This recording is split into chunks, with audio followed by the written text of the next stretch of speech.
오늘 우리에게 주신 하나님 말씀은 빌립보서 3장 17절에서 21절까지 말씀입니다. 형제들아, 너희는 함께 나를 본받으라. 그리고 너희가 우리를 본받은 것처럼 그와 같이 행하는 자들을 눈여겨보라. 내가 여러 번 너희에게 말하였거니와 이제도 눈물을 흘리며 말하노니 여러 사람들이 그리스도의 십자가의 원수로 행하느니라. 그들의 마침은 멸망이요 그들의 신은 배요 그 영광은 그들의 부끄러움에 있고 땅의 일을 생각하는 자라.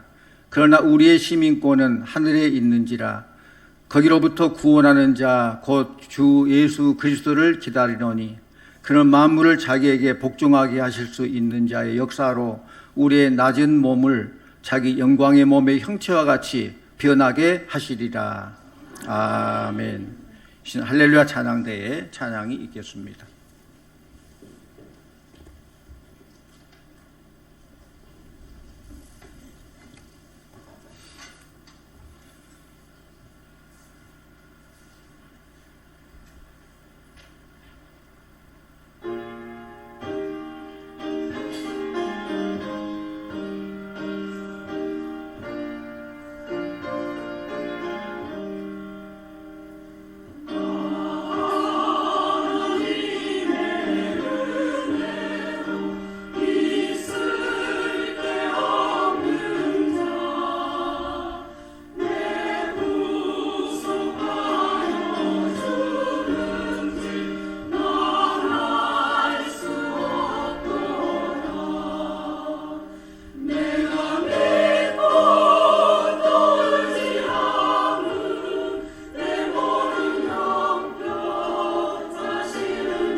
감사합니다.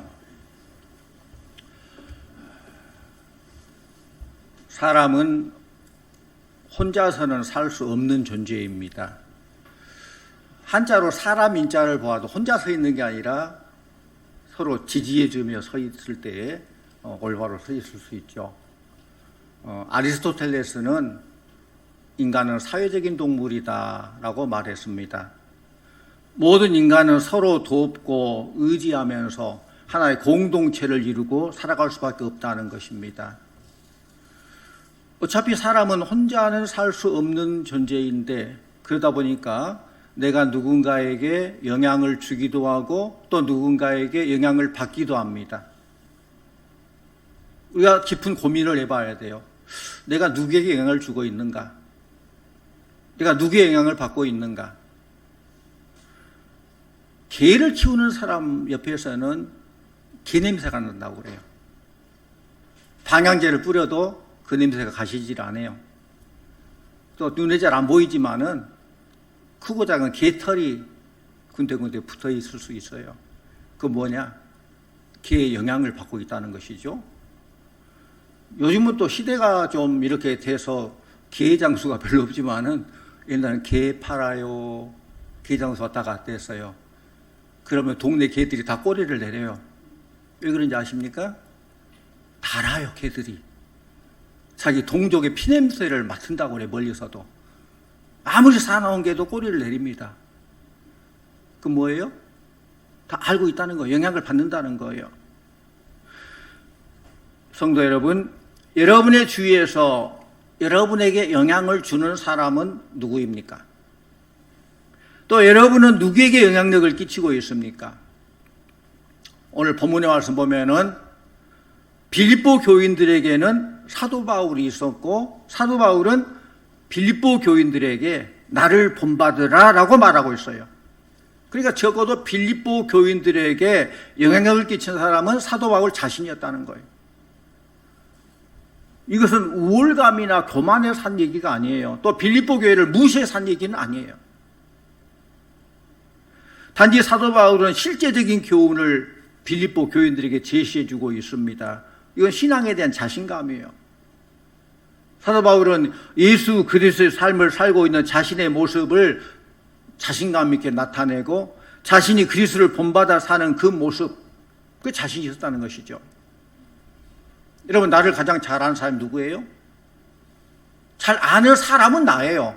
잘 아시는 분은 하나님이겠지만은 하나님이 가장 잘 알고 그리고 내가 나를 잘 알죠. 다른 사람이 아무리 뭐라고 해도 나를 내가 잘 아니까 사도 바울은 나를 본받으라. 내가 주님을 사랑하고 주님을 본받고 그래서 이렇게 본을 보이는 나를 본받으라라고 자신 있게 말할 수 있는 것이에요. 여러분, 누가 감히 여러분 중에 나를 본받으세요 라고 당당히 말할 수 있는 사람이 있겠습니까? 이런 사도 바울의 자신감은 성경 다른 곳에도 나타나고 있습니다. 우리 고린도전서 11장 1절 말씀 같이 봅니다. 화면 봅니다. 내가 그리스도를 본받는 자가 된 것 같이 너희는 나를 본받는 자가 되라. 사도 바울이 고린도 교인들을 향해서도 나를 본받는 자가 되라 라고 말합니다. 여러분에게 나를 본받으라라고 할 만한 모델이 누구입니까? 그런 모델이 있습니까? 정말로 그리스도인으로서, 진짜 그리스도인으로서 본이 되는 사람이 있으십니까? 아니면 여러분이 본을 보이고 있으십니까? 저는 오늘 사도 바울이 제시한 본에 대해서 생각해 보며 함께 은혜 나누기를 원합니다. 무엇보다 사도 바울이 나를 본받으라 한 그 본이 무엇일까? 첫째로는 사도 바울 자신의 눈물을 본받으라는 거예요. 눈물을 본받으라. 우리 17절 18절 같이 봅니다. 17, 18절. 형제들아 너희는 함께 나를 본받으라. 그리고 네가 우리를 본받은 것처럼 그와 같이 행하는 자들을 눈여겨보라. 내가 여러 번 너희에게 말하였거니와 이제도 눈물을 흘리며 말하노니 여러 사람들이 그리스도의 십자가의 온수로 행하느니라. 아멘. 여기서 말한 눈물이 뭘까요? 눈물샘에서 나오는 액체, 뭐 수분이 몇 프로, 염분이 몇 프로, 뭐 투명한 액체, 그걸 말하는 거 아니에요. 여기서 말한 눈물은 애통함, 절박함, 간절함, 열정, 감격, 이걸 말하는 거예요. 영화나 드라마를 보면은 그 배우나 뭐 탤런트들이 보면 참 신기하고도 놀라워요. 동료들과 한참 농담하면서 이야기하다가 큐! 그러면은 30초 안에 막 눈물 흘리면서 연기를 해요. 정말 대단해요. 그 눈물이 정말로 간절함, 절박함이 있을까요?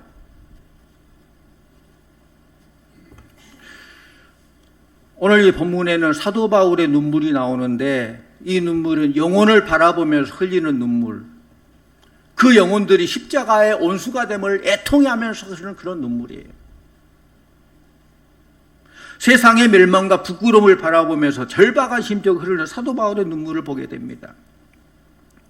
보면은 구약과 신약을 통틀어서 가장 눈물을 많이 흘린 사람 누굴까 생각해 보니까 사도 바울 같아요. 사도행전 20장 18절 19절 말씀 보면은 사도 바울이 아시아 선교에 대해서 말하면서 이렇게 말합니다. 첫날부터 지금까지 눈물로 사역하였다. 그의 모든 사역에는 눈물이 있었어요. 우리 고린도후서 2장 4절 말씀 함께 봅니다. 고린도후서 2장 4절.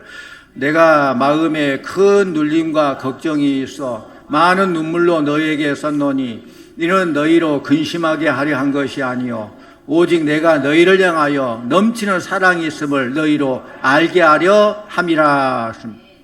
사도 바울은 고린도 교회에 보내는 편지를 쓸 때에도 애통한 마음으로 눈물을 흘리면서 썼다는 거예요.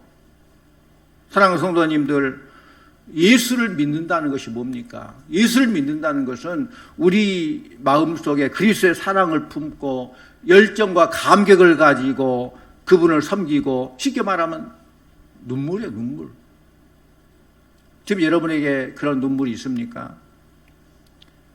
연기자들이 큐사인에서 흘리는 그 가짜 눈물 말고, 나의 유익에 따라서 흐르는 그런 눈물 말고, 예수 그리스도의 이름만 생각해도 가슴이 벅차오르고 구원의 기쁨, 감격 가운데 흐르는 그런 눈물이 있다는 것입니다. 우리 중에 아마도 예수를 믿은 지 수십 년이 된 사람도 있을 것이고 이제 막 예수를 믿기 시작한 사람도 있을 것입니다. 그 기간이 어떻든 간에 이런 주님을 사랑하는 열정의 눈물, 구원의 기쁨, 감격의 눈물, 그게 있느냐는 것이죠. 성경에 보면은 하나님께 쓰임받은 모든 사람들은 눈물의 사람들이었어요. 히스기야 왕은 눈물로 기도하여서 병을 낫게 되고 그 생명이 15년이 연장받게 되었어요. 동방의 의인이라던 욥도 눈물로 모든 고난과 시련을 이겨냈습니다. 다윗은 회개의 눈물로 침상을 띄울 정도로 많은 눈물을 흘린 사람입니다. 그리고 구약에서 대표적으로 울보라고 한다면 누구를 들겠습니까? 에레미야죠. 에레미야 선지자는 이스라엘 백성들의 죄악을 보면서 애통해했습니다. 앞으로 임하게 될 하나님의 심판에 대해서 절박한 심정을 가졌습니다. 그래서 에레미야 선지자는 하나님 말씀을 증거하면서 맨날 울었어요. 울면서 증거했어요. 우리 말씀 봅니다. 에레미야 9장 1절 함께 봅니다. 어찌하면 내 머리는 물이 되고 내 눈은 눈물 근원이 될고 죽임을 당한 딸 내 백성을 위하여 주야로 울리로다. 에레미야 선지자는 머리가 물이 되고 눈에 눈물의 근원이 될 정도로 날마다 눈물을 흘렸던 사람이기 때문에 붙은 별명이 눈물의 선지자예요. 눈물의 선지자. 사랑하는 성도님들, 하나님 믿는다는 거 한번 생각해 보십시다. 대답해 보세요. 하나님을 믿는다는 거 쉽습니까? 어렵습니까? 네? 반반이네. 쉬워요? 어려워요? 더 쉽게 쉽게 물어볼게요.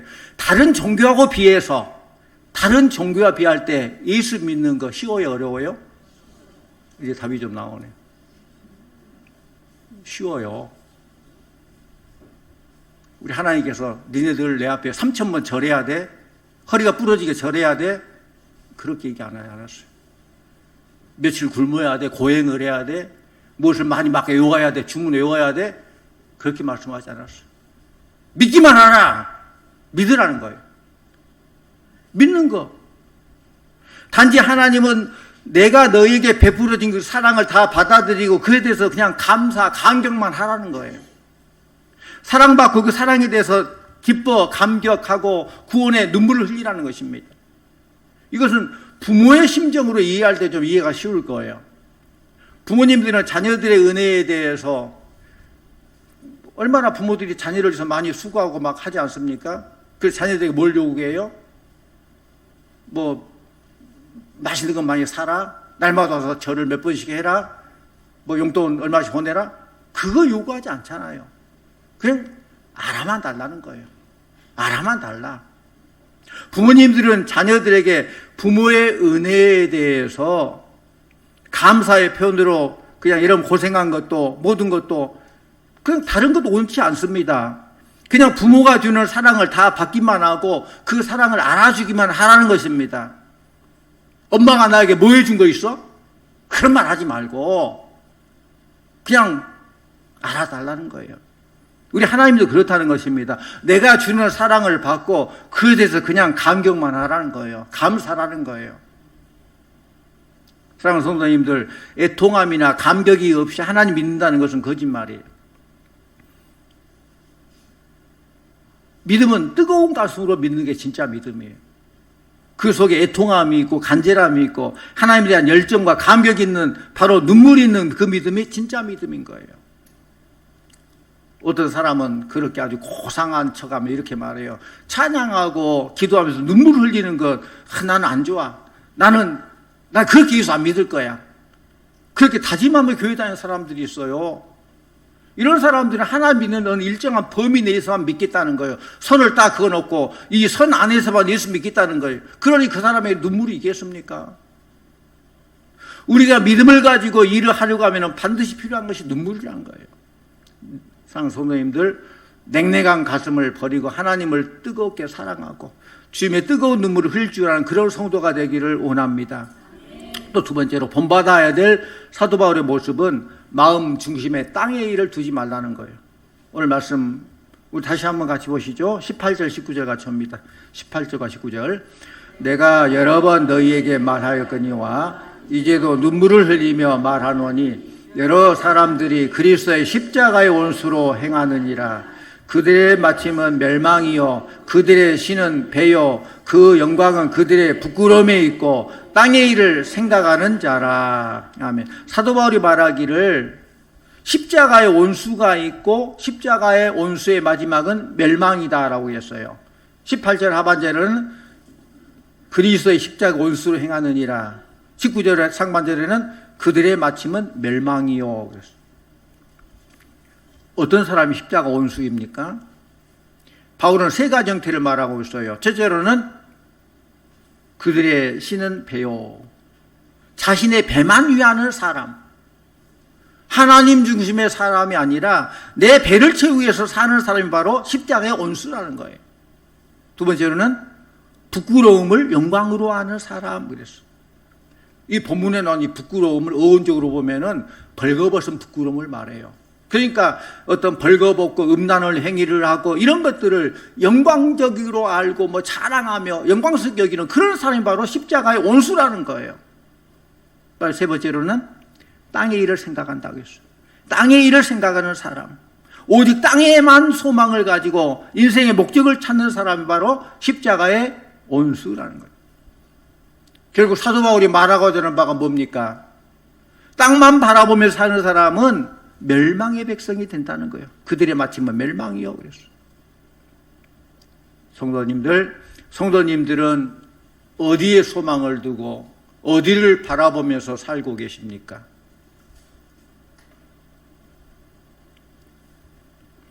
이 땅에 해야 할 일에 대해서 여러 가지 많은 것들이 있죠.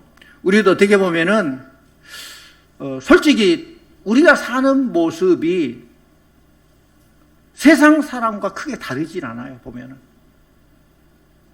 예수 믿는다니까 믿은 줄 알지, 그런 말 않고 세상 속의 삶을 섞어 살고 그냥 그 모습만 보면은 별 차이가 없어요. 우리도 우리 배를 채우기 위해서 열심히 일합니다. 인간의 본능으로 생기는 음란함에 넘어질 때도 있습니다.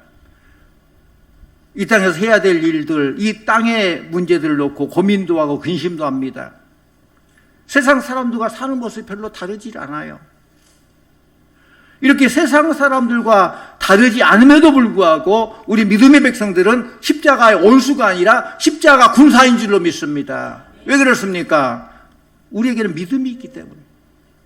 믿음이 있기 때문에. 우리의 사는 모습은 비슷하지만은 그 근본 중심이 다르기 때문에 그래요. 마음 중심이 세상이 우리 마음 중심이 있느냐, 우리 마음 중심에 하나님이 있느냐, 그 차이죠. 우리 가운데에도 그 중심에 하나님이 없다면 우리도 역시 오늘 말씀처럼 멸망의 백성이 되고 말아요. 십자가 원수가 될 수밖에 없어요. 반대로 마음 중심에 하나님이 있다면 십자가의 군사가 된다는 것입니다. 성도님들, 하나님 우리의 무엇을 보고 원하십니까? 우리 마음 중심을 보시기를 원하신다는 거예요. 겉으로는 별 차이가 없는 것 같아도 우리 중심이 달라요. 하나님 그 중심 보시기를 원하십니다. 사무엘상 16장 7절 말씀 같이 오십시오. 사무엘상 16장 7절. 여호와께서 사무엘에게 이르시되 그의 용모와 키를 보지 말라. 내가 이미 그를 버렸노라. 내가 보는 것은 사람과 같지 아니하니 사람은 외모를 보거니와 나 여호와는 중심을 보느니라 하시더라. 아멘. 성도님들, 겉모습 껍데기하고 우리 마음 중심 뭐가 더 중요합니까? 너무 유치한 질문을 하면 대답하기 싫죠. 중심이 중요한 거예요. 하나님은 그 진짜의 것, 중심을 보기를 원하신다는 것입니다. 하나님은 우리의 중심을 보시고 우리의 가치를 평가하십니다. 그러면 우리의 중심이 무엇이 있어야 돼요? 우리의 중심에 뭐가 있어야 돼요? 오늘 말씀 보면은 세상이 있어야 돼요? 하나님이 있어야 돼요? 하나님이 있어야 되죠. 내 마음 중심에 누가 앉아 있어야 돼요? 내가 있어야 돼요? 주님이 있어야 돼요? 주님이 있어야 한다는 거예요. 다른 말로 하면은 내 마음 중심에 세상이 있습니까? 하나님이 있습니까? 오늘 말씀 보면은 마음 중심에 하나님이 없이 세상이 있다거나 내 마음 중심에 내가 앉아 있다면은 멸망이라. 그들의 마침 멸망이다. 이것은 자존심 문제가 아니에요. 멸망이다. 생사의 문제죠. 사느냐 죽느냐 그것이 문제로다. 생사의 문제예요. 좋고 안 좋고 아니에요. 내 중심에 하나님을 두지 않으면 나는 멸망의 백성이 되기 때문에 그렇다는 겁니다. 우리 잘 아는 말씀 요한복음 1장 12절 잘 알죠. 외울 수 있는 사람 외우고 같이 봅니다. 영접하는 자 곧 그 이름을 믿는 자들에게는 하나님의 자녀가 되는 권세를 주셨으니. 아멘. 누가 하나님의 자녀입니까? 누가 하나님의 자녀예요? 읽었잖아요. 다시 띄워줘 봐요. 화면 띄워줘 보세요. 자, 다시 봅니다. 영접하는 자, 곧 그 이름을 믿는 자들에게는 하나님의 자녀가 되는 권세를 주셨으니. 아멘. 누가 하나님의 자녀입니까? 영접하는 자예요. 영접하는 자. 영접하는 자. 다시 말하면 하나님을 마음 중심에 영접하는 사람만이 생명의 길을 설 수 있다. 생명의 길을 갈 수 있다는 거예요. 마지막으로 우리가 본받아야 할 사도 바울의 모습은 하늘 시민의 모습이에요. 천국 백성의 모습. 우리 20절, 21절 같이 봅니다. 20절, 21절. 그러나 우리의 시민권은 하늘에 있는지라 거기로부터 구원하는 자 곧 주 예수 그리스도를 기다리노니 그는 만물을 자기에게 복종하게 하실 수 있는 자의 역사로 우리의 낮은 몸을 자기 영광의 몸의 형체와 같이 변하게 하시리라. 아멘. 세상 사람들은 세상적인 것, 돈이나 명예나 권력을 위해서 모든 것들을 다 허비합니다. 거기에 집중합니다. 자신의 배를 채우기 위해서 안간 힘을 다 씁니다. 부끄러움을 즐기기 위해서 외를 쓰고 땅의 일을 취하기 위해서 모든 힘을 사용한다는 거예요. 그런데 우리 믿는 사람들은 다릅니다. 아까 말했잖아. 별 차이가 없다라고 했어요. 세상에서 여러 가지 취하려고만 그런 별 차이가 없어요. 그런데 차이가 뭐냐? 우리도 돈도 벌지만 우리는 하나님의 영광을 위해서 돈을 번 줄로 믿습니다. 우리도 세상 사람과 마찬가지로 명예라든지 권력을 사용하지만 우리는 하나님의 영광을 위해서 사용하는 줄로 믿습니다. 왜 그렇습니까? 우리의 목표는 땅이 아니라 하나님 나라이기 때문에. 우리의 삶의 목표는 나의 유익, 나의 어떤 이기적인 것 챙긴 것이 아니라 하나님의 영광을 위한 것이기 때문에 그렇습니다. 세상 사람들의 최종 목적지는 이 땅이지만 이 땅에 잘 먹고 잘 살아 죽으면 끝이라고 생각하지만은 우리 믿음의 백성들은 하나님 나라를 소망하고 있어요. 이 땅에서 최선을 다하지만은 또 하나님께서 부르시면은 하나님 가는 거예요. 우리는 지금 땅을 받고 서 있다 하더라도 우리의 근본은 하나님 나라라는 거예요. 우리는 천국 백성인 줄로 믿습니다. 쉽게 말씀드리면은 제가 지금 미국에 가 있다고 한다면은 저는 어느 나라 사람이에요? 미국 사람이에요? 한국 사람이에요? 내가 미국에 가 있다면은 미국 여행 가서 보면 내가 미국 사람이 한국 사람이에요? 한국 사람이죠, 그대로. 자, 그럼 내가 머리에 노랑 막 염색도 하고 영어를 유창하게 잘한다고 하면 나 미국 사람이 한국 사람이에요? 그래도 한국 사람이에요. 뭐 머리 노란면서 하겠다고 미국 사람 됩니까? 영어 잘한다고 미국 사람 됩니까? 똑같은 거예요. 그런 차원에서 우리는 비록 이 땅의 삶을 살고 있지만은 이 땅의 사람이 아니라 하나님 백성, 천국 백성, 천국 시민이라는 사실을 그걸 잊지 마시기를 바랍니다. 그런 차원에서 사도 바울은 자신을 본받아 하늘 시민권의 그런 백성, 천국 백성임을 잊지 말고 그 백성답게 살아가는 거예요. 우리는 하나님의 자녀요, 천국 시민입니다. 그렇다면 천국 시민에 걸맞게 이 땅에 연연하며 살지 말고 하늘의 소망을 두고 살아야 할 줄로 믿습니다. 째째하게 살지 말자는 거예요. 뭐 상추밭 때 뺑아리들이 하나 더 먹어 삐약삐약 하면서 쪼아먹고 막 쫓고 그렇게 살지 말자는 거예요.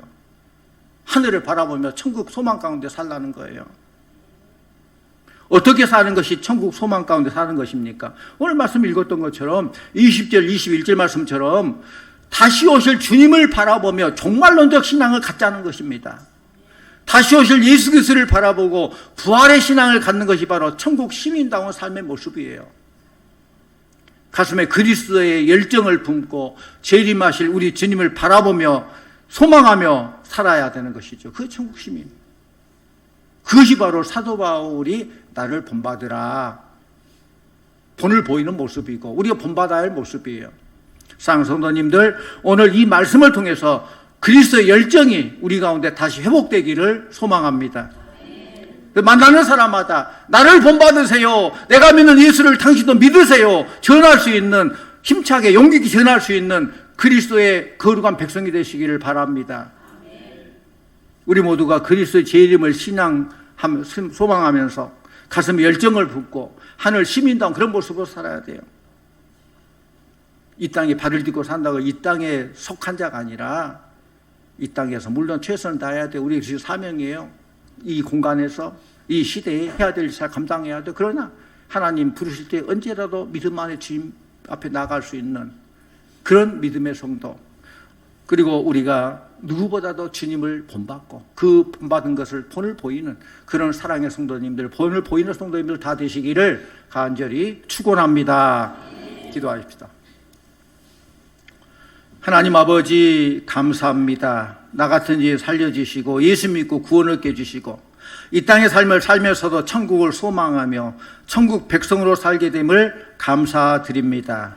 우리 모두가 예수 그리스도를 본받게 해주시고 그 받은 바 본을 많은 사람에게 본을 보이며 선한 영향력을 바라는 우리 성도들 다 되게 하여 주시옵소서. 주님 재림하실 때 당당히 설 수 있는 굳건한 믿음 갖게 해주시옵시고